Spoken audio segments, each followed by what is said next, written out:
Depuis le début de la crise sanitaire, la technocratie européenne aura étalé au grand jour une incompétence et une déconnexion flagrantes.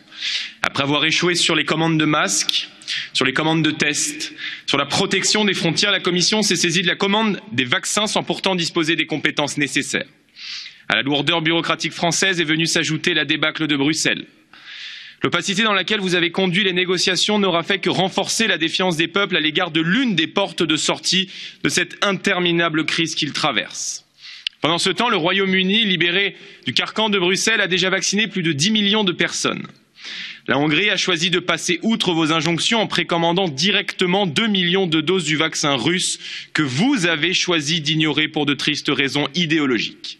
Madame von der Leyen, chaque minute de retard prise par Bruxelles est une entreprise française de plus qui dépose le bilan et avec elle son lot de conséquences sociales et humaines. Parce que trop souvent, votre union, qui plus est dans cette crise, a causé la faiblesse. Cette période que nous traversons appelle à une très large remise en question de vos grandes orientations politiques et économiques. La souveraineté nationale n'est pas une idée méprisable, mais un bien le plus précieux des peuples dont vous vous êtes emparés depuis trop longtemps et qu'il vous faut rendre aujourd'hui aux nations d'Europe si vous souhaitez une construction européenne qui conserve du sens. Je vous remercie.